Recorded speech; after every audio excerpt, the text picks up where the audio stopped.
suis William et aujourd'hui je vais vous montrer enfin comment faire le New York Cheesecake.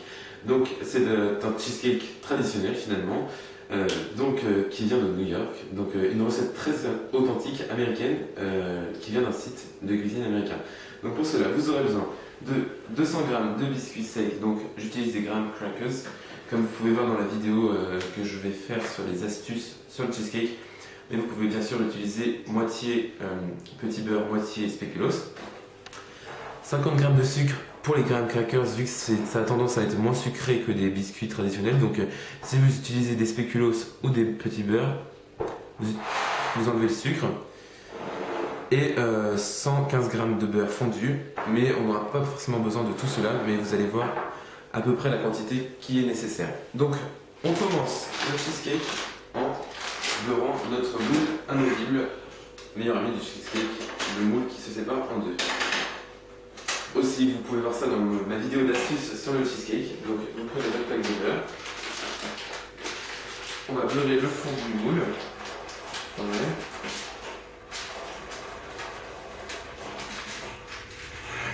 et les côtés.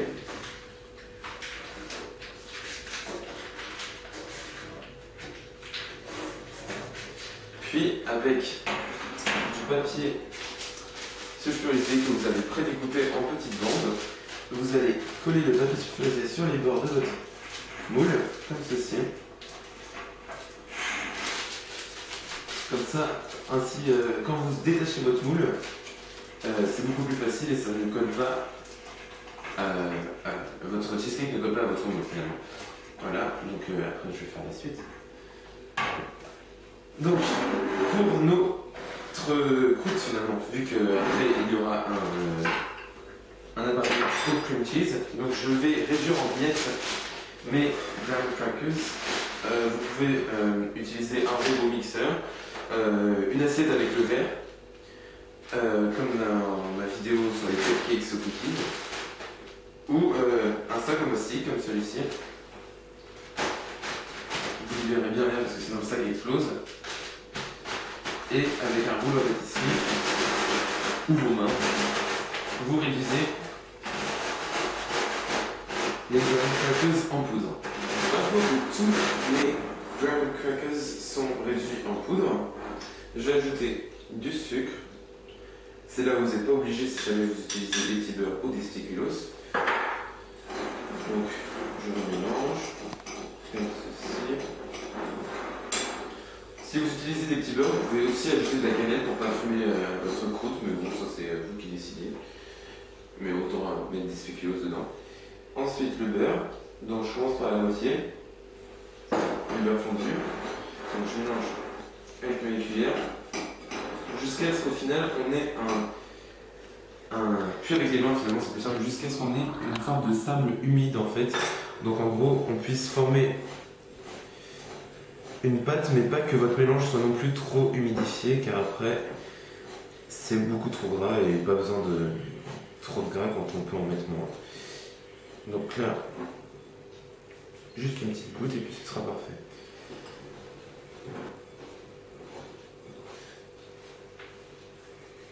Voilà, donc c'est parfait. Aussi, ce qui est possible, c'est que si vous utilisez des petits beurres ou des spéculoos, vu qu'ils sont un peu plus gras que les graham crackers, vous aviez peut-être besoin de moins de beurre finalement, vu qu'ils sont déjà plus beurrés. Donc ça c'est aussi une possibilité, donc vraiment, n'utilisez pas forcément tout le beurre qui est préconisé dans la recette, mais adaptez-vous avec les biscuits que vous utilisez. Donc là, je mets tout mon mélange dans mon moule, puis je vais commencer à le tasser avec mes mains, puis à l'aide d'une cuillère à soupe, je vais en ramener quand même un petit peu après sur les côtés. Vous pouvez recouvrir les côtés ou pas, ça c'est comme vous voulez, si vous voulez une croûte plus épaisse en base ou pas. Moi je vais les recouvrir juste de quelques centimètres, donc 1 à 2 cm. Puis avec votre cuillère à soupe, vous la prenez comme ceci et vous aplatissez votre base.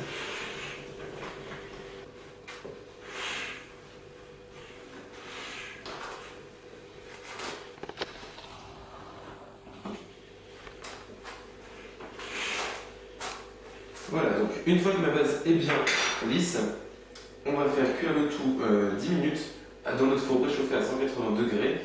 Et puis après, pendant ce temps, on va faire notre appareil au cream cheese. Donc pour mon cheesecake, pour le filling, donc en gros notre appareil au cream cheese, donc vous aurez besoin de 1 kg de cream cheese, donc du Philadelphia, surtout pas du Saint-Maurel, 200 g de sucre blanc, pas trop de canne vu qu'après votre mélange sinon va devenir plus jaune que blanc, donc pour un cheesecake vraiment joli il faut qu'il soit bien blanc, donc 200 g de sucre blanc, 2 cuillères à café d'extrait de vanille liquide ou en poudre comme vous voulez, naturel bien sûr, 35 g de farine normale, 5 œufs, gros œufs et 80 ml de crème fraîche, 30% de matière grasse. Tous ces ingrédients sont à température ambiante. C'est très important pour le cheesecake, pour pas qu'il craque sur le dessus après pendant qu'il refroidisse. Donc, on va commencer par battre notre cream cheese avec un fouet électrique. Mais si vous avez un KitchenAid, c'est le moment de l'utiliser avec pas le fouet, mais la partie en plastique. Je sais pas trop comment ça s'appelle vu que je n'ai pas de KitchenAid. Mais si vous en avez un, utilisez-le.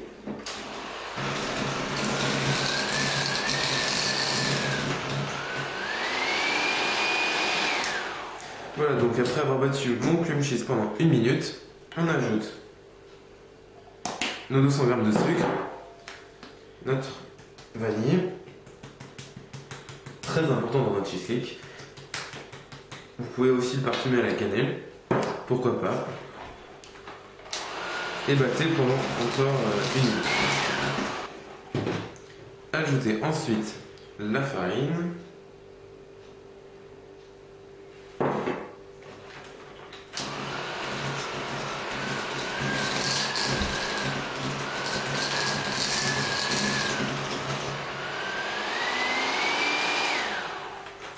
Pensez bien à racler les bords de votre saladier avec votre maryse. Donc maintenant, il est temps d'ajouter nos œufs. Donc vous pouvez voir, donc j'ai mes 5 œufs, je les ai mis dans un verre en fait finalement, vu qu'il faut que vous mélangez entre chaque addition d'œufs. En gros, c'est plus simple d'avoir les œufs dans une main, le mixeur dans l'autre. Vous ajoutez entre chaque étape et vous mixez. Donc un œuf.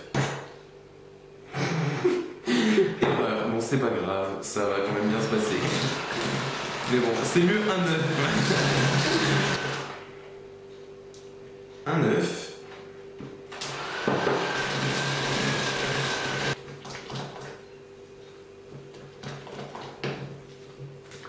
La clé d'un cheesecake réussi, c'est aussi de ne pas trop le battre. Donc une fois que tous les ingrédients sont mis, on ne bat pas plus. Ça, c'est la croûte qui est prête. Donc j'ajoute ma crème pour finir, puis mon appareil est terminé. Voilà, donc maintenant, on va sortir la croûte du four, on la laisse refroidir pendant 5 minutes sur notre gazinière, puis on met notre pâte dans le moule, puis on va cuire le tout donc dans notre four à 180 degrés pendant 15 minutes, puis après on réduit la température du four à 120 degrés et on le cuit pendant 1 heure. Maintenant que ma pâte a cuit pendant 10 minutes et reposé 5 minutes à température ambiante, je vais prendre mon appareil au cream cheese. Je n'ai pas mentionné aussi, mais dans la recette de base, il y a une cuillère à soupe de citron. Je préfère l'enlever vu qu'en fait, finalement, moi je préfère un cheesecake sans citron, mais sachez que dans la recette authentique, il y a du citron, donc si vous voulez faire vraiment authentique, mettez-y le citron. Donc là, je mets tout mon appareil à cheesecake dans mon moule qui est de 25 cm de diamètre d'ailleurs. Vous pouvez utiliser un moule plus petit, mais votre cheesecake sera donc plus haut, ou un moule plus large en diamètre, mais votre cheesecake sera plus fin finalement. Voilà, donc comme ceci, on aplatit le tout, comme ceci. On va donc faire cuire le tout 15 minutes dans notre four à 180 degrés Celsius et 1 heure dans notre four à 120 degrés Celsius. Donc une fois que vous avez passé les 15 minutes, abaissez votre four à 120 degrés. Alors mon cheesecake a cuit donc pendant 15 minutes à 180 degrés Celsius, puis 1 heure à 120 degrés Celsius. Donc vous pouvez voir, il est bien cuit sur les côtés, mais encore bien mou sur le milieu. Donc c'est parfait. Maintenant, pour la touche finale, en fait, d'un New York Cheesecake, tout New York Cheesecake se doit d'avoir cette touche finale. Donc c'est un mélange de 240 g de crème fraîche épaisse, donc 30% minimum de matière grasse, à mélanger avec 30 g de sucre blanc et une cuillère à café et demi de vanille. Vous allez étaler le tout sur votre cheesecake en fait, puis vous allez le faire cuire encore 15 minutes dans votre four qui est toujours à 120 degrés. Et ensuite vous allez laisser votre cheesecake refroidir entièrement dans le four jusqu'à ce que le four soit froid finalement. Puis vous pourrez déplacer votre cheesecake sur votre cuisinière, le laisser refroidir entièrement, puis le mettre au frigo et le faire refroidir 4 heures minimum jusqu'à ce qu'il vraiment durcisse. Et moi ce que je vais faire, c'est que je vais le faire refroidir toute cette nuit et on le dégustera tous ensemble demain. Si vous voulez le congeler, c'est une fois qu'il a été refroidi au réfrigérateur. Pardon. Donc j'espère que cette vidéo vous aura plu. Pensez à vous abonner à ma chaîne YouTube, à aimer ma page Facebook et à aller voir la recette sur mon blog en lien sous la vidéo.